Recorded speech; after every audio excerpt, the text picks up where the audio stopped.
Assalamualaikum, nama saya Barbara, umur 24 tahun. Saya dari kota Lille, Prancis. Pendidikan terakhir saya, Master Ilmu Sosial. Barbara adalah seorang mahasiswa dari sebuah desa di Prancis Utara. Ia menempuh pendidikan di kota Lille, Prancis. Ia tidak pernah mendengar tentang apa itu Islam. Agama buat keluarga saya adalah mode.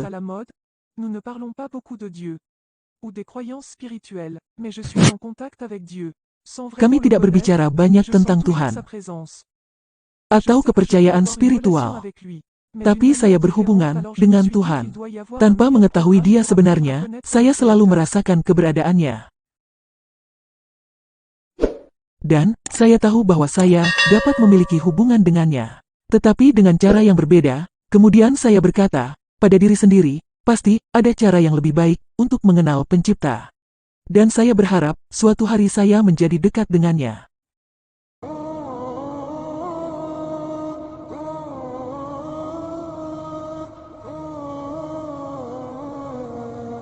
Menjadi dekat dengan Allah Subhanahu wa Ta'ala memiliki manis yang khusus. Hanya mereka yang tulus yang akan mendapatkannya. Barbara sangat tersentuh oleh rahmat Allah atasnya, karena Allah telah memilihnya dan membimbingnya ke Islam. Saya pergi ke Lille untuk menempuh pendidikan pasca sarjana. Saya tinggal di asrama mahasiswa.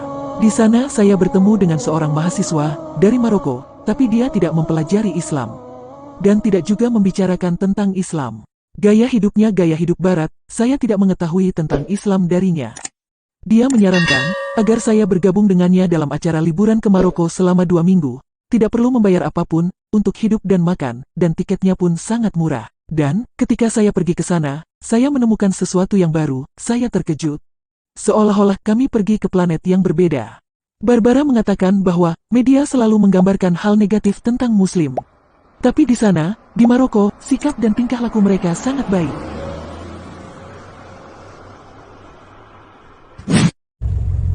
Dan, ketika saya kembali ke Prancis, saya berkata, sudah waktunya untuk memiliki pandangan saya sendiri tentang Islam. Saya ingin tahu tentang Islam, bukan dengan prasangka.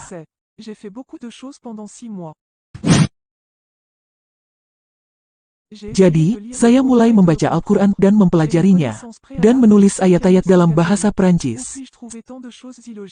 Saya melakukan banyak hal selama 6 bulan. 6 bulan tidak mudah bagi Barbara, karena dia membaca terjemahan Al-Quran dengan hati-hati, dan dia mencari tentang perbedaan dan argumen, dan bagaimana untuk mematahkan argumen negatif mereka, dan dia menemukan sisi lain dari kepribadiannya. Dialah Barbara, orang yang percaya pada Penciptanya. Saya mencoba membaca Al-Quran dan untuk memahaminya. Saya memiliki pengetahuan sebelumnya tentang Kristen Katolik, di mana saya menemukan begitu banyak hal yang tidak logis. Itu sebabnya saya meninggalkannya. Dia ingat hari-hari itu, ketika dia membaca Al-Quran untuk pertama kalinya. Dan ingat bagaimana Allah berbicara langsung dengannya melalui ayat-ayatnya dalam Al-Quran. Itu adalah perasaan yang amat sangat menyenangkan, dan sangat emosional pada saat yang sama. Quand je lisais le Coran,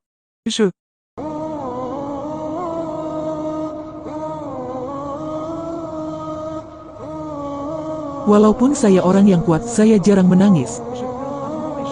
Dan saya tahan penderitaan, dan saya mendukung orang. Setelah saya membaca Al-Quran dan mulai mendekat untuk membantu orang, saya merasa bahwa saya adalah milik Allah, dan inilah yang saya rasakan saat ini. Dan saya adalah hamba Allah. Saya merasa sangat kuat, kita mungkin kuat, tapi kita bukan apa-apa tanpa Allah bersama kita. Saya sangat jarang menangis ketika saya berbicara. Saya menjadi yakin bahwa Dia adalah Tuhan saya, dan saya tidak ada apa-apanya di hadapan Dia. Dan tanpa Islam, hidup saya tidak berarti.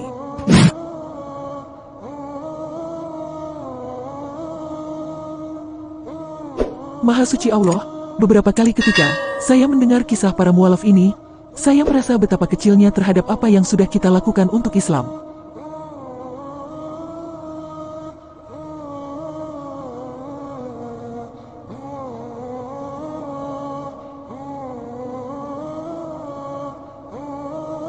Maksud saya, kalau kita berkaca dari kisah masuk Islamnya Barbara, seorang wanita muda 24 tahun ini, ketika dia ingat bagaimana dia masuk Islam.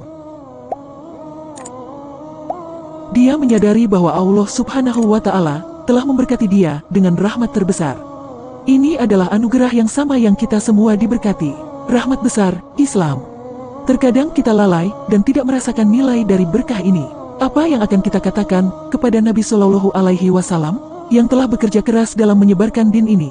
Setiap apa yang kita perbuat pasti akan dimintai pertanggungjawaban kelak di akhirat, termasuk apa yang sudah kita lakukan untuk Islam. Semoga saya dan sahabat Ummu TV dan kaum muslimin semua diberi taufik oleh Allah untuk melakukan hal sekecil apapun untuk Islam. Akhirnya kami mohon maaf jika selama ini dalam tayangan Ummu TV masih banyak kekurangan. Silahkan share, like, subscribe dan berikan komentar terbaik Anda. Terima kasih. Wassalamualaikum.